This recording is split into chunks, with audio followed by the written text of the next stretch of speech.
On today's show, President Trump responds to the Iranians' threat of war. Keeping you informed and engaged, now more than ever. This is Sekulow. We want to hear from you. Share and post your comments or call 1-800-684-3110. And now your host, Logan Sekulow. Welcome to Sekulow. It's Monday. We are here live in our studios in Nashville, Tennessee. We are going to be broadcasting a little bit, joining Jordan in Washington, D.C., as he is there for a very important reason. We'll get into that a little bit later, but of course, President Trump couldn't give us a Monday without something news to break, some big moments. We'll discuss that as well as still the fallout coming from Minnesota, including, like I told you what happened, the celebrityization of Don Lemon. As we saw in the Grammy Awards, walking the red carpet, getting standing ovations. You know what? Somewhat, this was predictable. I knew this was going to happen. I told you it would happen. This was the moment he had been waiting for to finally become a celebrity. We had rid him of the news world, but now we've decided to make Don Lemon once again relevant. Phone lines are open for you at 1-800-684-3110. Again, as President Trump says he doesn't agree with the Iranians and is pushing forward with what it could look like as Iran threatens what they're calling, a regional war, a area war, if a deal isn't sparked. And we know that we're talking about days away. That's right. So what's going on now is we saw that there was an armada of U.S. Navy that was sent over to the region, very close to where the Iranians live, and that this armada was there specifically as a deterrence and also trying to get them to stop going after the protesters that were in the streets of Iran. The Ayatollah made a statement over the weekend that said if the U.S. were to attack Iran, it would cause a regional war. And what we're also seeing is that the administration with Steve Witkoff is planning on meeting in Istanbul this Friday with the Iranian foreign minister to discuss a possible nuclear deal. This is, as we've heard, the administration say that the Iranians wanted to talk because of all the pressure the United States was putting on the regime in relation to all these protests that have been going on in Iran. But now it's getting back to the nuclear issue. And the armada of the U.S. Navy that is there, some of the most powerful warships, as President Trump said, in the region, on the doorstep of the Iranians, are there as a deterrent to, one, continue going after these protesters, but as well as a backstop if these negotiations were to fail. President Trump was asked about the comment from the Supreme Leader, from the Ayatollah, yesterday at a press gaggle. And let's go ahead and play that for people and hear how President Trump responded. Bite one. On Iran, the Supreme Leader today said that U.S. attack could spark a regional war. Do you have any response to that, sir? Why wouldn't he say that? Of course you're going to say that. But we have the biggest, most powerful ships in the world over there, very close, a couple of days. And hopefully we'll make a deal. If we don't make a deal, then we'll find out whether or not he was right. So we will have our ships there. We have a meeting in a couple days. Hopefully we'll make a deal. But then if we don't make a deal, we'll find out whether the Ayatollah was right or not about a U.S. attack sparking a regional war. The threat, obviously, there from the president that if the Iranians aren't able to make a deal, that a U.S. attack could be imminent. Yeah, and look, I want to know what you think about this. This is, again, kind of gives everyone a bit of a reminder of what could have happened in previous years, of what happened during the War on Terror. Does it make you feel good about this? Do you think we need to get involved in Iran? Do you think we need to sit this one out? Do you want there to be a deal with Iran also that could keep the current administration in power? I think that is a big concern, as we are finally, it felt like, on the verge of a revolution once again in Iran. And now, does that look like a few steps backwards? Again, we'll discuss that coming up in the next segment, but I want to hear from you, the American people. 1-800-684-3110 to have your voice heard on the air today. 1-800-684-3110. The dangers in Iran is at a tipping point, and we know that Christians often tend to be punished disproportionately during these uprisings, and we want you to get involved. That's why we're taking some urgent legal action. Today, we have filed a vital submission to the UN Human Rights Council on Iran. We'll get into that coming up. And also, Jordan was featured this morning at the International Religious Freedom Summit in Washington, D.C. You're going to see some of that. Jordan's going to join us a little bit later. We'll be right back. The U.S. and Iran are reportedly preparing for talks in Turkey this week in hopes of easing tensions between the two nations. Some of the largest protests against the Islamic Republic in years swept across the country, and the regime's brutal crackdown killed up to tens of thousands of people. President Trump threatened to intervene if any protesters were killed. Now he's threatening military action if Iran doesn't negotiate over its nuclear program. If they're now in a condition where their economic mismanagement, the disaster that's going on in that country, is so severe that they're actually willing to make significant concessions to the United States, particularly on the nuclear file, there's no harm in having a discussion about that. When you hear them talking about war, saying things like, we'll come with this plane or that plane, do this or that, it's nothing new. The Americans have threatened us repeatedly in the past, saying all options are on the table, which includes the option of war. Speaking to a large crowd of supporters in Tehran on Sunday, Ali Khamenei said, quote, they should know that if they start a war, this time it will be a regional war. Why wouldn't he say that? Of course you're going to say that. But we have the biggest, most powerful ships in the world over there, very close, a couple of days, and hopefully we'll make a deal. If we don't make a deal, then we'll find out whether or not he was right. President Trump is ready for action. If they go, we know there's a pre-briefed target set. It's probably ballistic missile sites, maybe leadership targets. But right now, it is the pressure on Iran to agree to negotiations, which is what President Trump says he wants to do. For President Trump, I think to finally push the regime over and let the Iranian people take control of their own country is a major strategic opportunity for peace and stability in the Middle East. Well, we bombed them previously, and it didn't start a war. So maybe that's what we're thinking. And Nicolas Maduro didn't take the threat of action seriously enough, and look what happened to him. So something can be done. Just saying.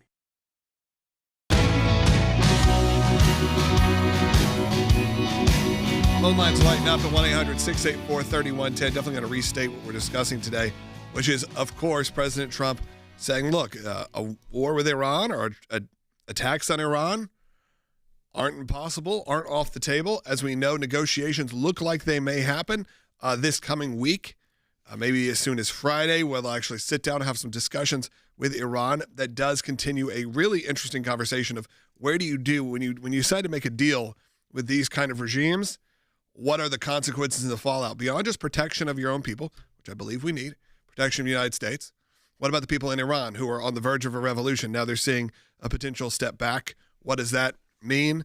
We do have a lot of calls coming in on it as well, but maybe we just need to restate it, maybe play President Trump one more time so people can understand the situation. Let's actually start with that with President Trump, which you saw in the last segment. This, again, discussing the fact that the supreme leader of Iran essentially said, if nothing is reached, if a deal isn't reached, a regional war could be sparked. Take a listen. On Iran, the supreme leader today said that U.S. attack could spark a regional war. Giving you response to that? Why wouldn't he say that? Of course you're going to say that. But we have the biggest, most powerful ships in the world over there, very close, a couple of days, and hopefully we'll make a deal. If we don't make a deal, then we'll find out whether or not he was right. So where does this come from? All of this, obviously, you need to give some background, some history of where we're at. Remember, the Trump administration, through Steve Witkoff and through Jared Kushner and many of these other individuals, were negotiating with the Iranians over their nuclear program last summer. And then we remember the 12-day war between Israel and Iran, which kind of culminated with the United States bombing the nuclear sites of Iran. That was when we knew that the talks were not progressing. They were just a stall tactic by the Iranians, as is expected, but the Trump administration was giving them the benefit of the doubt. And when they gave him, the Iranians, a deadline, like, listen, we have a hard out at this point. Like, we are going to say no more. And what did the United States do? They made good on their promise to do something about it and bombed the nuclear sites. Now, this is a little different, but it has gotten the Iranians to kind of come back to the table, because this all sparked with those protests that began in late December. We're now in February. They dominated the news. They at first were not talked about at all. Then they kind of rose into the news, and now we're not hearing about it as much because of domestic issues. That's the news cycle. But what we were hopeful for was that the Iranian people themselves could overthrow the tyrannical death cult that has been in leadership since the 70s there. And what we're now seeing, and this is kind of a concern, and I want to also get people's thoughts on this, is that now that the Iranians are saying, hey, let's have a nuclear deal talk again on Friday, President Trump is still being very strong with them. He sent an armada of ships, a large group of some of the most powerful Navy ships off into the region, not far from Iran, where strikes could be made against the Iranians if the president decides to make that call. The president said he was going to stand up for the protesters. Now the Iranians are dangling this nuclear issue again, hopefully not taking the administration, the Secretary of State, and the president, their eye off the ball here. Because the nuclear issue, the Iranians had already balked at and not gotten to a amenable place with the administration last summer. But now they're wanting to have this talk in Istanbul on Friday. I don't want this to derail what the people of Iran have started there. Because one of the biggest criticisms we had of the Obama administration was their nuclear deal, which was awful. It wasn't a good deal. I do trust that anything the president would put forward would be a lot stronger than what the Obama administration did. However, what did that deal do? It, in a way, legitimized the Iranian regime for a lot longer than it should have in the wake of the Green Revolution, which was something that was the other time in history we were closest to seeing the people overthrow the government. We have a call basically on that exactly. Let's go to Tom in West Virginia. Tom, go ahead. Yeah, thank you for taking my call. Obviously, in 2009, Hussein Obama just pretty much gave lip service to a popular revolt that went on with the Persian people of Iran. And I have no ill will to the people of Iran.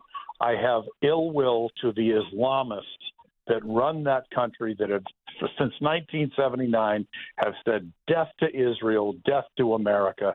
And as the great poet laureate Maya Angelou once said, when somebody tells you who they are, believe them. And I would like to give one other just quick notation. Billie Eilish said we live on stolen land. So you know something? For all those highly affluent white liberals that feel that we live on stolen land, give your land, your little piece of property, back to the nearest Native American tribe and put your money where your mouth is. I'm fed up with these people, and thank you for taking my call. Tom, thanks for calling. Obviously, Tom referring back to the Grammy Awards last night, where essentially the topic of immigration and ICE was on the front of just about everyone's acceptance speech. You know, maybe not for Brandon Lake and Jelly Roll, but other than that, it feels like it was kind of what people would say. And I mean, not saying everybody, because I have to go through everyone's, but it certainly was the conversation piece. Not unexpectedly, it was a standing ovation moment for a lot of people when they were looking for their moment of celebration. Not everyone went political. A lot did with that. And look, I think there's a lot to be said right now in terms of how people are responding to all of that. But you are right. That was one that was maybe a bit aggressive in terms of that whole concept. If that's true, then we're all kind of dealing with a whole different situation. And look, we've actually been represented and been worked with a lot of the Native American tribes and their land and the reservations here in the United States. And, maybe Tom's got some points. Give me a call, though, 1-800-684-3110 if you want to continue this conversation. In the next segment, also, we're going to hear from Jordan. He has a video that we're going to play, and then he's going to be joining us a little bit later because he was at a featured panelist at the International Religious Freedom Summit that was today in Washington, D.C., so we're going to discuss that coming up. Again, a big moment. A lot of you are calling in. I do want to kind of hear from you as we kind of continue this conversation. So 1-800-684-3110, 1-800-684-3110. It is interesting to see. You got to be always careful with this, the news cycle and how it shifts and how it moves. Of course, we're going to also discuss other topics. We said it was very nice to not have another day talking about Minnesota, another day talking about Don Lemon necessarily. However, we've seen sort of the news cycle now move back to Iran. But the problem is when the news cycle moves off of Iran, I feel like the American people do as well. They forget about what's going on around the world. It feels like the American people, according to the news, according to the mainstream media, have the attention span for one story and one story only at a time. I don't believe that to be the case. You know how we do this show. Each and every day is different, and often the show has multiple topics in one day. I think that you all can walk and chew bubble gum at the same time. you can actually pay attention to what's happening. But it's very easy to take your eye off the ball, get outraged over one issue, get in a bot argument online, and forget that there's a verge of revolution happening not that far away. I mean, remember, we live in a pretty small earth to begin with. However, when you're talking about the Middle East, you could get there today if you really wanted to. You could be there in a dozen hours, no problem. Well, let's remember that when we're talking about what's happening. And when there's a threat of a regional war, of course, there are shades of a war on terror on this. And there are some people who get concerned. They got concerned with it over Israel and Gaza. You get concerned over it when you start having these moments where America starts to get a little more involved than maybe President Trump ran on. I'm not saying it's the wrong thing. I actually am very much in favor for a new Iran. I think Iran can be a wonderful place under new leadership. So when a deal starts getting struck and people start talking about that, sure, I am all for protecting American lives, protecting troops, but when it starts to go at the potential shelving of a revolution that could lead to an enormous amount of human lives saved in the long run, it is a little concerning. Well, but to that point as well, what the Trump administration has long said their demands are of Iran, Iran will never agree to. Right. So I really don't think that – I don't think a deal we get into war. with Iran is possible. Thing. Right. Well, and once again, that's where President Trump is saying we'll see if it sparks a regional war, because it didn't spark a regional war when we bombed your nuclear sites. Is it empty threats? And right. And I think that what you've also seen is how diminished Hezbollah is, how diminished the Houthis are, how diminished Hamas are. The regional war would be from those proxy groups. Hezbollah in Lebanon, Hamas in Gaza, the Houthis in Yemen, and the IRGC. At this point, is that an empty threat from the Ayatollah? Yes, they may try to spark a regional war, but have they lost control of the command of those terror groups? Are those terror groups even willing to die for Iran at this point? And so I think that is where the calculus of the president being strong, sending the Navy there, and putting that threat right on the doorstep of Iran, is that something they even have the capacity at this point to respond to? I am curious what comes out of any sort of meeting on Friday, but I am also cautious that I don't want it to be another decades-plus mistake of propping up that regime. And with that, we are mobilizing our ACLJ team to make sure that we are there and available for Christians in Iran who need their help, around the globe even. So take action with us. I want you to sign our petition. We just launched aclj.org/sign. Do it today. And if you're able, become an ACLJ champion while you're there, a recurring monthly donor. Go to aclj.org, make your donation, and select to become a champion. We really would appreciate it. We'll be right back. Cece, we have an exciting announcement, but maybe we need to back it up a little bit for people who maybe don't remember or need some refreshers of what was going on in Colorado just a few weeks ago. In Colorado, we had these pastors from several different churches that were simply doing what they believe is their biblical mandate of reaching out to the less fortunate and feeding them. And so they were at this picnic place, and they would feed the homeless every Tuesday. They did this for 4 years at the park with no problems. But then the city decides, and they literally said this, they're going to crack down on this ministry. And so they pass a law that prohibits and it bans reoccurring gatherings of groups of 5 or more, which at a park is absolutely ridiculous, because that's exactly who you have coming to use the park, whether it's an exercise group that meets every Monday, a singles group that meets on Wednesday nights, whatever. The park is used for those things. But they were literally going to crack down on this particular Christian use of the park. And so they literally arrested 3 pastors for feeding the poor under this law. And we immediately jumped in and defended them. Right. And we filed a motion to dismiss immediately. And when the prosecutor had tried to delay, had some delay tactics, but on the day that they were to file their opposition to our motion to dismiss, the prosecutor dropped the charges against these pastors. They felt the pressure. They knew what was coming. We will continue to fight the law, and if we win on that, we win that for, again, not just our clients, but pastors and churches in that area that want to do the same kind of ministry.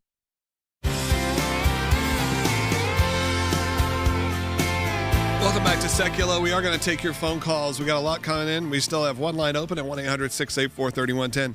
I want to thank all of you who during the break visited ACLJ.org, looked at all the great, incredible free resources we provide, and maybe you signed the petition, and maybe you considered becoming an ACLJ champion and get to spend a lot of time talking about it in the last segment. That's people who decide, I'm not only just going to support the ACLJ, give a one-time donation. Nothing wrong with that. That's the mass majority of people that support the work of the ACLJ. But those that say, you know what, click that little box and say, every month, I want to become a recurring champion, a member of the ACLJ, essentially. It goes a huge way in creating a great baseline for our organizations. We know where we're working from. We know what to budget for future months.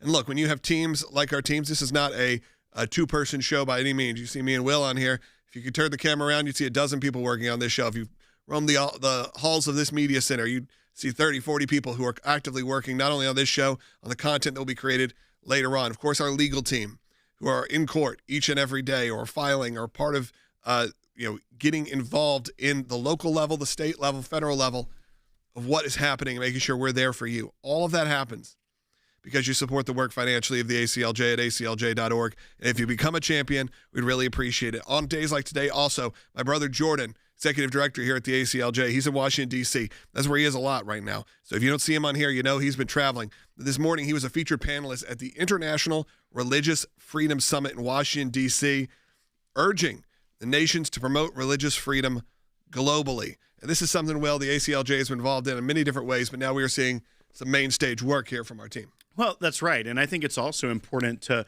reiterate why we do all this work. One, because we believe deeply in our hearts to fight for the persecuted when no one else will in many cases. But also because if you don't fight persecution wherever it is, then you see it come closer and closer to our shores. And unfortunately, we have seen where people are disrespecting and disregarding the First Amendment, the freedom of religion, in our own country now. When you look at what happened in Minneapolis, where the protesters stormed the church and disrupted worship. Now, that is not in any way close to what we are seeing around the world yet. But we know that persecution will find its way wherever it can. And so we have to fight it, not just here in the United States, but everywhere. And even this morning, we filed at the UN Human Rights Council a document on Iran talking about specifically the persecution of Christians, even among what is going on with the protests there, and cite specific cases and call out Iran to the UN, how they have an obligation under the Universal Declaration of Human Rights to ensure that its citizens have a freedom of religion. And I think that's why it's so important, is that our ECLJ team filing this today on Iran at the UN. At the same time, Jordan is on a panel with the Religious Freedom Summit. And I think we should go to that right now and hear some from Jordan before we talk to him in a couple segments from our DC studio. But just from that panel, let's go ahead and roll that. ACLJ is a nationwide organization, grassroots. You hear from the grassroots every day.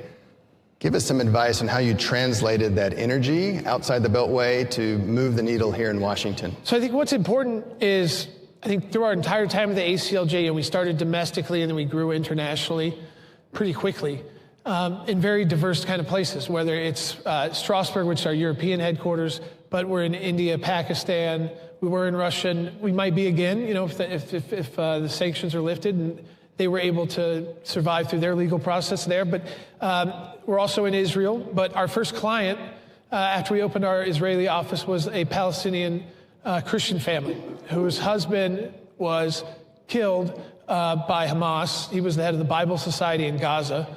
And she just needed to get to the West Bank to be reunited with her family. And this was a day before Operation Cast Lead began. We didn't know that at the time. We got the call, though, because Israel knew she was our client.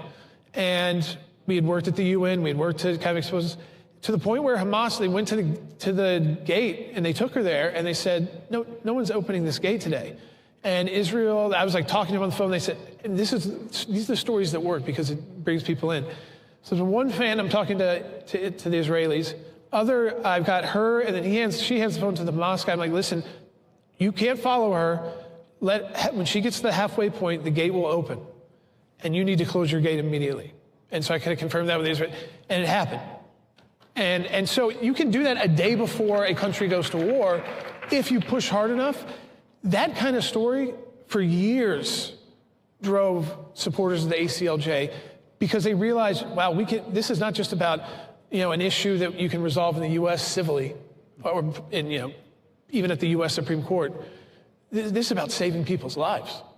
So and most of our faiths call us to do that if we can, to save the innocent. Almost every faith calls for that. So if we're truly practicing our own faith, that's how we talk to our people. If you're truly practicing your own faith, you can't ignore the issues in your own country. You want to handle those first. Like Melissa said, we have to, if you're going to come doing this from the United States, the U.S. has to be protecting religious liberty here at a very robust level, too. And while I think we are the greatest country in the world when it comes to doing that, we see how quickly things start slipping with our Western allies when the religious speech, also kind of intertwines with political. Like I got back to initially, is that we do understand that robust religious liberty can change a country. And it can, not just its people, but its entire way it's perceived around the world. And so, again, those stories, people understanding how it can make them safer, but also the dictate of their faith. Calls them to do something. And that was just a small clip of what Jordan was sharing there again at the International Religious Freedom Summit today in Washington, D.C. He's going to be joining us in about 2 segments, so you make sure you stay tuned to hear from him more about what he was doing up there. Well, maybe give us a brief background on what this was and the reason our team was there. Right, and this is such an important summit. This is one that the International Religious Freedom Summit that the ACLJ has had connections with and worked with on many different issues, and it comes with a bunch of groups that are from different backgrounds. There are people that represent different faiths there, and going forward and being able to speak the message of what the ACLJ fights for to a group of individuals that may not have the same political or philosophical background, be able to hear that powerful message from Jordan about why it's important that even groups like the ACLJ exist and can fight. One, to remind we have to keep protecting it here at home, but also even the story about us helping get that Christian family out of Gaza. It's not something that even people that may disagree with us politically are used to hearing from what they think of just the Christian conservative group. And they certainly shouldn't realize, we've been doing that story is getting close to 20 years ago now. Right. That's a story that, we've been working on those cases for a long time, well before it was popular to talk about these issues. The ACLJ was there and will be there long after it's popular, because these issues are what matters to us the most. And with that, we only have about 58 seconds left in this segment of the show. We have a second half hour coming up. So if some of you don't get us in your local markets, if you're listening on terrestrial radio, find us broadcasting on SiriusXM, on ACLJ.org, YouTube, Rumble, however you get your podcasts. We're going to be there live, but we'll also be there archived later on. If you're listening to this later on, second half hour is available on ACLJ.org, or again, however you get your podcast. But I'm going to encourage you right now. We got 30 seconds left for this segment. Stay on hold if you're on hold. We're going to get to some of your calls coming up in the next segment. If you're able to become an ACLJ champion, do it today. That's someone that gives on a monthly basis. Also, sign that petition. Signing the petition's free. Get on our email list. Start getting updated from the ACLJ if you're brand new. I know a lot of you are. If you're just watching on YouTube for the first time, hello, welcome. I encourage you to hit subscribe. Get involved in the way that the ACLJ can help you. Again, that's at ACLJ.org. We'll be back with the second half hour of the broadcast coming up in just a moment. Don't go anywhere. This is our shortest break, less than a minute.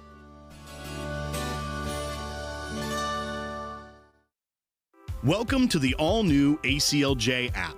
Expert analysis and insight big tech can't censor.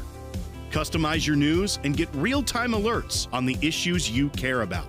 Advocacy is now at your fingertips. Take action, make a difference. Support the causes you care about with just one tap.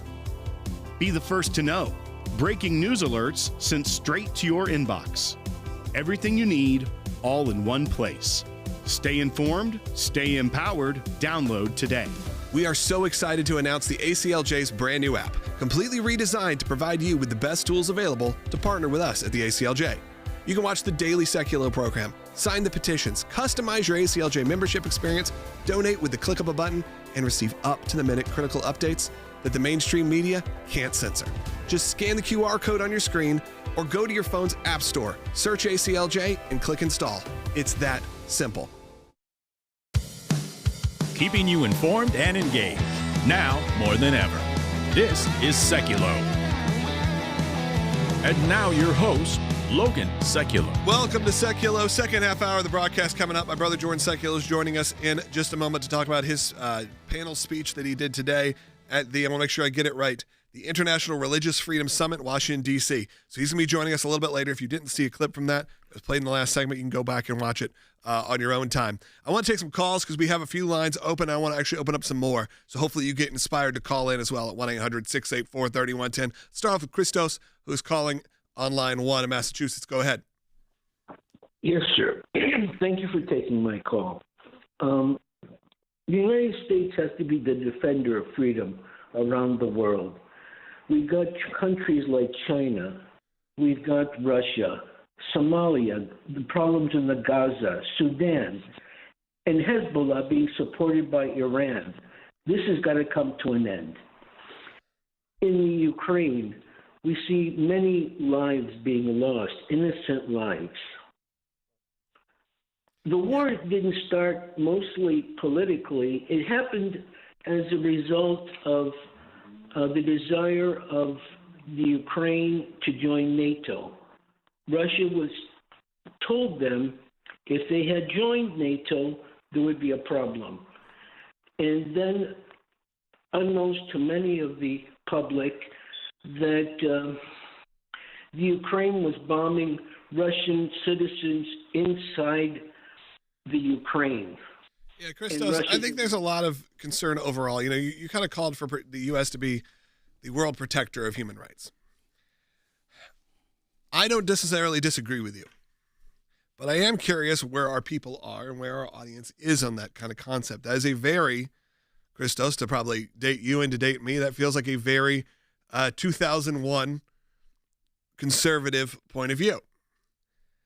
Trump kind of changed a lot of that. Came in and said not only America first, but a little bit more isolationist, a little bit more protect our, even when he's talking about Greenland, he's talking about doing that to create essentially the Iron Dome of America, having a way to shoot down rockets and to not get involved in these wars in different levels. So I am curious if the people who voted Republican the last few times are with you, Christos, on your belief of America being this sort of human rights protector of the world. The heart of the matter of me certainly doesn't disagree with you. I think that there's a level we need to be getting involved or not getting involved, but I don't know if that's just because of our age, because of our upbringing. You have a whole new generation who come through. I'm looking at the chat to see if anyone responds. Let me know what you think in the chat. Well, I also think there's a different way to look at that as well, is that what historically that meant was military engagement to compel human rights, staying within human rights issues and freedom. The way that President Trump and the administration does it, they have the strong military as the big stick, as Teddy Roosevelt would have said. Yeah. However, that's not always the first move. They don't lead with, we're going to go attack you. Or they may threaten that, but say, but here's how you can do this first. But you've seen the novel ways that this administration has used things like economic strength, economic warfare, so to speak, on many different countries. When it comes to tariffs, when it comes to stopping trade with certain countries, due to either their human rights record or the way that they're treating their own people, that I think has been very effective in many areas. And you are starting to see things change in different ways. So it may not be that people disagree with Christos, or even that Christos is saying that he disagrees with that as well. It's just that we think of it being as the U.S. leading with military first, and it doesn't have to be that way to try and get positive outcomes around the world. All right, my brother Jordan Sekulow is going to be joining us in the next segment. We're going to continue to take your calls at 1-800-684-3110. Call us, be a part of the show today. Again, that's at 1-800-684-3110. Jordan just stepped off the stage at the International Religious Freedom Summit in Washington, D.C. So it's going to be great to hear from him and hear all the updates that's coming out of our legal headquarters. We're here broadcasting out of our media center, the frozen tundra of Nashville, Tennessee, which is finally starting to thaw today. We're going to be joining with Jordan up in Washington, D.C. when we get back. So stay on hold if you're on hold. If you want to call in, good time to do it. 1-800-684-3110. You hear from the grassroots every day. Give us some advice on how you translated that energy outside the Beltway to move the needle here in Washington. Our first client, after we opened our Israeli office, was a Palestinian Christian family whose husband was killed by Hamas. He was the head of the Bible Society in Gaza, and she just needed to get to the West Bank to be reunited with her family. And this was a day before Operation Cast Lead began. We didn't know that at the time. We got the call, though, because Israel knew she was our client. And we had worked at the UN. We had worked to kind of expose us to the point where Hamas, they went to the gate, and they took her there, and they said, no one's opening this gate today. And Israel, I was like talking to them on the phone. They said, and these are the stories that work because it brings people in. So the one fan, I'm talking to the Israelis. I've got her, and then she hands the phone to the Hamas guy. I'm like, listen, you can't follow her. When she gets to the halfway point, the gate will open, and you need to close your gate immediately. And so I kind of confirmed that with Israel, and it happened. And so you can do that a day before a country goes to war if you push hard enough. That kind of story for years drove supporters of the ACLJ because they realized, wow, this is not just about an issue that you can resolve in the U.S. civilly, or even at the U.S. Supreme Court. This is about saving people's lives. So and most of our faiths call us to do that if we can, to save the innocent. We do understand that robust religious liberty can change a country, and it can, not just its people, but its entire way it's perceived around the world. And so, again, those stories, people understanding how it can make them safer, but also the dictate of their faith. Yeah. Calls them to do something.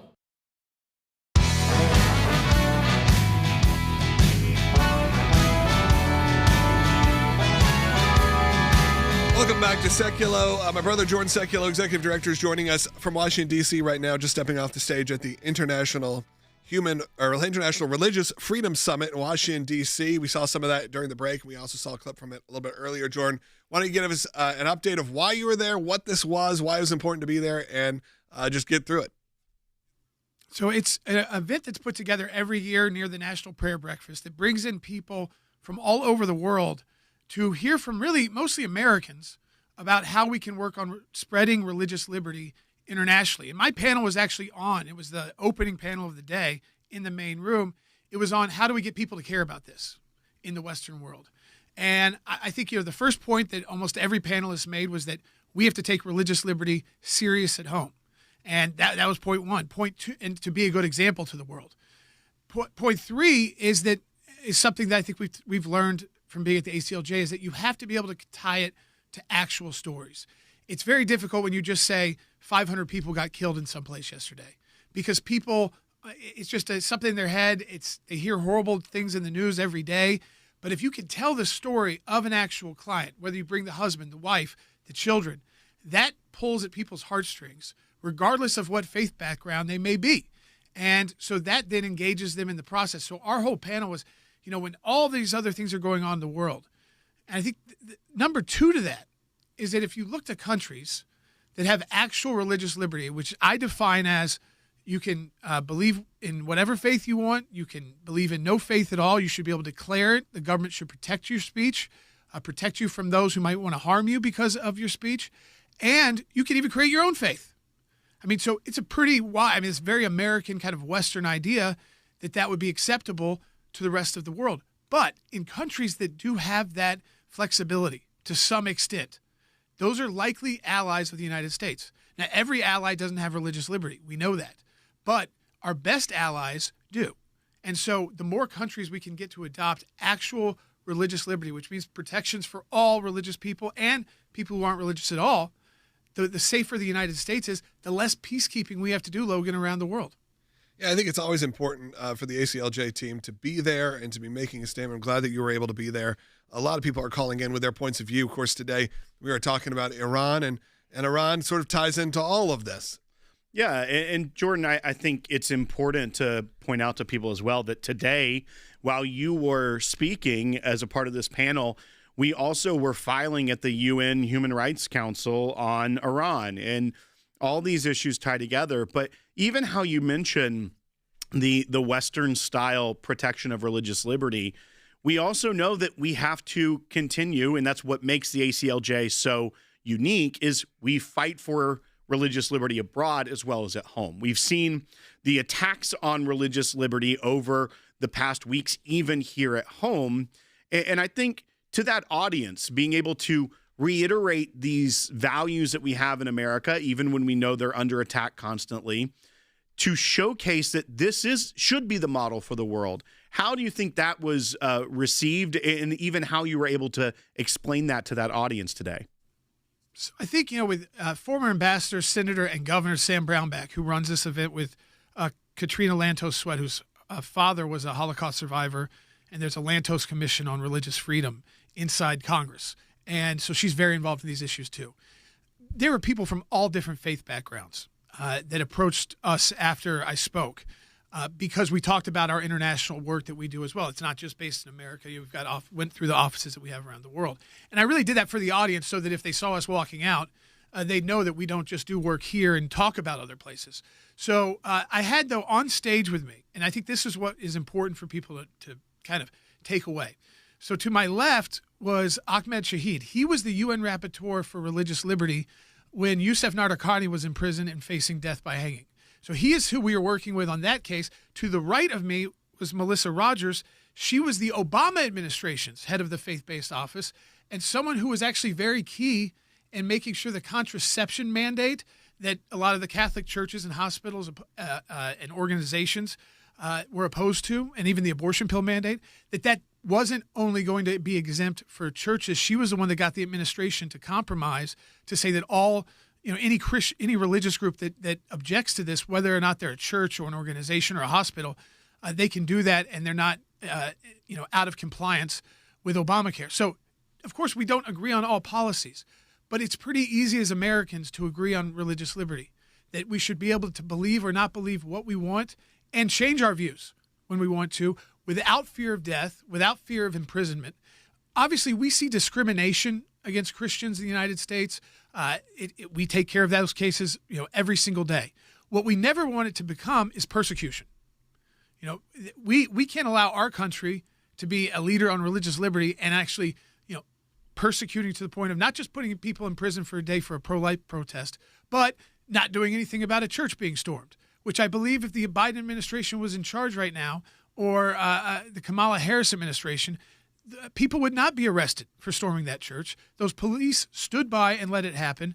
And that is a story that we want to be, one and done in the United States. Because if those stories get out around the world, they just say, they don't really believe that either. Yeah, exactly. And I think that you have to take all of that seriously. And look, I think when you saw that really very coordinated, not just protest, but disruption and ending of that church service, I think it woke a lot of people up. I think it woke a lot of church leaders up to how they're going to be able to do security. Because we have a few different when you have one bad actor that shows up at your church, you can quickly remove them or figure it out. But when you have these groups of 100 plus, what are you going to do in that situation? And a lot of people are calling in and talking about what's going on the world stage. And the ACLJ, as you said, Jordan, has been working in Europe and working all over the world. Some places we can work, some places we can't work anymore. But we are always getting involved wherever we can because, some people have called in and said we need to make sure that the Western philosophies of American religious values are upheld wherever they can be. And you have places like Europe, which we've worked in for many years, decades now, finally kind of coming around to some of the views that the ECLJ, the European arm of the ACLJ, has held as something very important to us for a long time. And finally, took a couple decades, you are seeing Europe start to respond. Yes, but you're also seeing the pushback. And so for those leaders like in France, Marine Le Pen, a great example, someone who was going to, she was going, by all poll accounts, was going to win the next presidential election. So what did they do? They charged her with a 15-year-old crime that wasn't a crime, so a retroactive law that changed, and that means she can't be on the ballot. So you've got to then run someone much younger who wasn't as well known. So we see there that is persecution. To me, that's persecution. If you're imprisoning someone because you know they may have a political victory that you oppose, so the French state doesn't want to be, I guess, the Make France Great Again kind of movement. So they push back to the point where they will imprison you and house arrest and make it impossible. And if that happens to you, you can't run for office in France, even while the case is pending.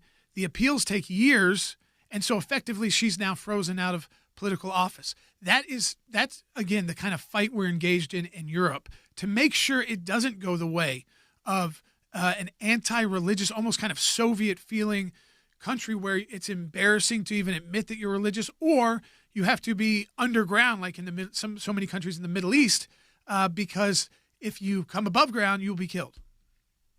Jordan, and once again, as we talk about all these and we remind people that the work not only here in the United States, but at the ACLJ never stops. I just wonder if you have any more, one final message to people that what you took away from that Religious Freedom Summit, being able to be on a panel, once again, showcasing that the ACLJ, not just a partisan group, that being on a panel with individuals that come from very different philosophies, mindsets, religious traditions, that religious freedom doesn't have to be partisan. And there are people that even worked within the Obama administrations and other administrations that agree with groups like the ACLJ on this importance of religious freedom. Because it's that first freedom, in our Bill of Rights. And it's our first freedom because if you actually have religious liberty, and you tie that to there's no religious tests for political office in Article 6 of the Constitution. That doesn't mean you as a voter don't get to decide and judge candidates based off maybe their faith. That's up to you. But the government can't put in a test, and the government can't get involved in your religious faith. If you truly have that, you have a very free society. And isn't that what we want for most of the world, to experience the freedom that we have? But to have that freedom means you'll hear things you don't like. There'll be people with faiths you disagree with, and you have to learn how to live together in harmony as best you can. And that is the American experience and experiment that we're still living in our 250th anniversary.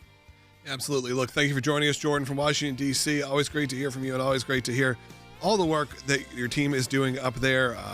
When you see Jordan making these statements, being on a panel, like Will said, a nonpartisan situation here, you got to remember where the ACLJ team, the strength of the ACLJ team on a national and international basis. And I want you to be involved as well. It's an easy way to become a supporter of the ACLJ. If you're brand new, you've never seen us before, you maybe watch it on YouTube, hit that subscribe button. That really helps us out. But if you've been here a while and you want to know more how to get engaged, you can sign a petition. Of course, you can donate today at aclj.org. I'm going to encourage you to do so. As we head into our final segment, we're going to take your calls at 1-800-684-3110. Stay on hold. If you're on hold, we'll get to some new calls as well.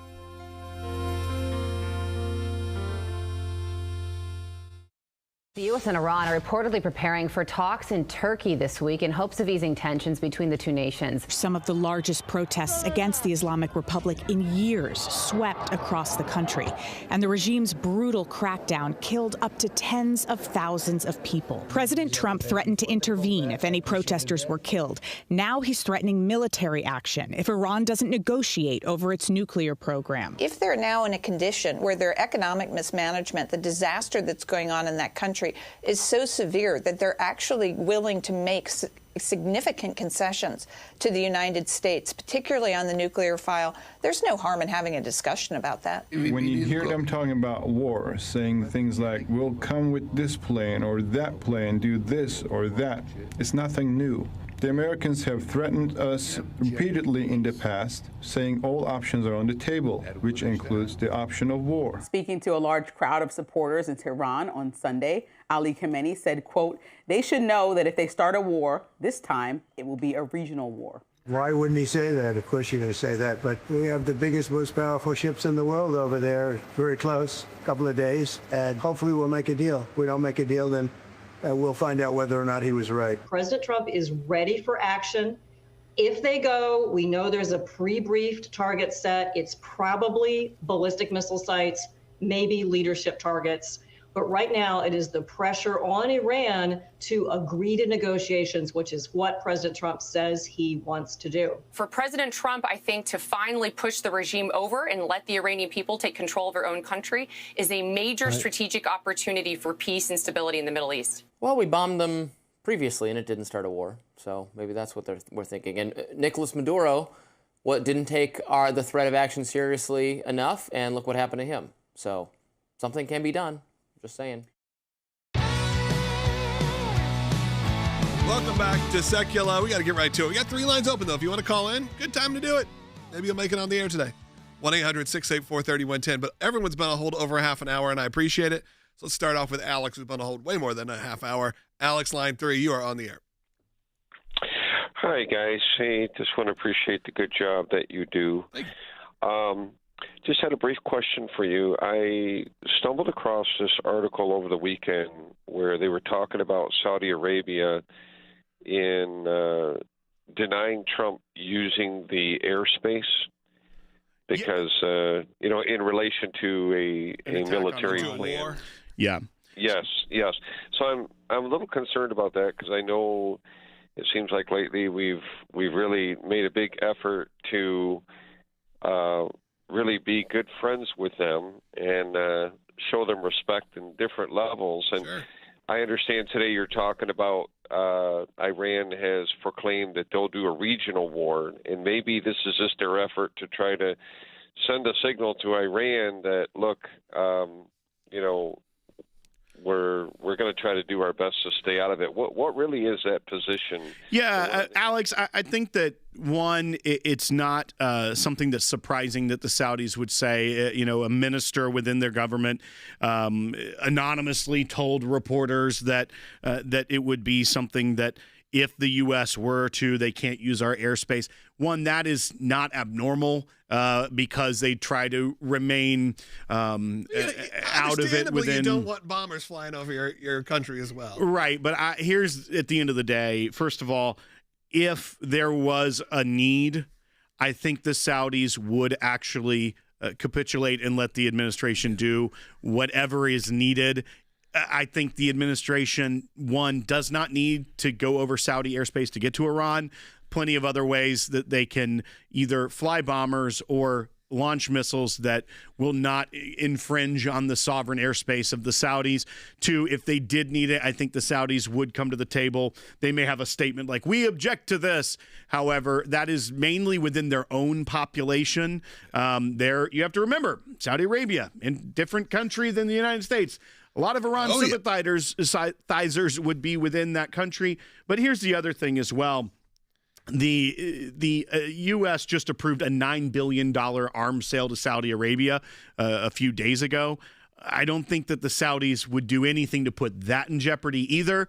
So I get it. It's a headline. It's a posturing headline. It's not really something to be concerned about. You're right, though, Alex. I mean, Saudi Arabia's made huge moves in terms of trying to kind of market to the West, market to America. I watched the WWE Royal Rumble live from Riyadh, Saudi Arabia. They built a stadium for professional wrestling in the middle of their country. This is what they are doing. There's a lot of, I'd say, quote unquote, propaganda involved in it when you watch to say, look how much we've changed. Look what we've done here. I've never seen more promotion to try to get me to travel to Riyadh, Saudi Arabia, or anywhere, really. I'd say anywhere in the Middle East as much as maybe Dubai and now Saudi Arabia. So you are right. They are certainly trying to get Americans on board. So we'll see where that goes. Let's go to Ryan in California. Ryan, line 2, you're on the air. Hey, Logan, you talked about Iran. I think that we should do as much as we can to get Iran, to get the Shahs out, because Iran wanted to go west and become more Western. I think it comes at a critical time right now where the Davidson window is only about 300 days away, and that's when Philip Davidson, retired admiral for Indo-PACOM, said that January 1st, 2027 is kind of the window when China will be ready to take us on to take Taiwan. And President Xi Jinping has said that his whole presidency is around the reunification of Taiwan. So Sarah Payne of the Naval College, you can see her on YouTube, has said that he has said he's going to do it. And so weakening the axis of evil. Russia is weakened right now because of the war, and if we remove the Iranian Islamic threat to be an axis of evil, now China's kind of alone and isolated, and this provides us more time to build up our fleet again, reposition ourselves, and I think that could be a great deterrent. Over. Yeah. Well, right. Go ahead. And Ryan, to that point, yes, I agree. And I think it's another piece of the puzzle that people miss when you talk about Venezuela. The amount of people are always like, how does Venezuela and Iran has oil. Why do they need Venezuela? It's not so much the oil, but it is the shipping fleet, the way that their craft are flagged under different Caribbean nations, and things that are able to avoid U.S. sanctions, so Iran themselves can sell their own oil on this Venezuelan ghost fleet that isn't as suspicious as the Iranian ships doing it themselves. That being kind of put major dampers on that from taking out Nicolas Maduro. That takes another revenue source out of not just Iran, but also an energy supplier to Russia and China. Yes, all of these things are a big picture of stability in the world that may at some times seem like it's about specifically the drug trafficking in Venezuela. It's specifically about the protest or the nuclear program in Iran. It is specifically about Taiwan or sanctions or dollar destabilization with China. They're all tied together because those that are enemies of the United States are working together to destabilize the United States. So when you take strong, decisive action against one, it does weaken all the others. So it's a great call, Ryan. Yeah, great call. Don is calling. It's a little off topic, but we'll take you. You've been hold for a while. Don, go ahead. Oh, man, great job. Great show. I came across this right in your wheelhouse. There's a bishop. I read this in the Associated Press. An Episcopal bishop in New Hampshire is telling his clergy to get their last will and testament in order, get their affairs in order, and prepare for a new era of martyrdom. And they're having this vigil for like Renee Good. And they're not defending civil rights. They're defending civil wrongs. Renee Good tried to run over an ICE officer. He shot her to save his own life. I mean, if you're defending that, and if you're defending, illegal alien criminals that have been released into the community because of sanctuary laws, they are dead wrong on this one. Lord Jesus told us himself, render unto Caesar that which is Caesar's, render unto God that which is God. And we're just enforcing laws that are on the books, the legal laws. And so they're all wed on this issue. I'm being polite, but that's not right. Yeah, Don, I know the story. This is an Episcopal bishop in New Hampshire that said, get your wills ready, They're be not prepared known to be dramatic. Here's the one thing. They have religious freedom. If that is the church you want to go to, that is the type of sermon that you are wanting to hear, and that is the type of leadership, which I think is a reckless leadership, then you have that freedom to do so. That's what we talked about with Jordan, that the United States has a lot of broad Jordan said freedom. if you want to start your own religion, go at it. Right. Which gives me ideas. Which is true. But at the same time, Don, I think it's a reckless statement from clergy. Yeah, of course. But at the same time, you have to also think, biblically, there is a time where the government will be coming against Christians and those of us that have faith in Christ. That at what point does you can't just offhandedly say any pastor saying stand up for your belief is somehow wrong or illegal. I think it's reckless here. I don't think it's the right thing. Yeah, I can but at see the you same time, thinking the it's government is not always going to protect you. All right, with that, we're wrapping up this show. We'll be back tomorrow. I hope you join us. If you can, support the work of the ACLJ at aclj.org, whether financially or just go read some stuff, share some stuff, be a part of it. If you're on YouTube, hit that subscribe button. Until next time, we'll see you tomorrow, back live, noon Eastern.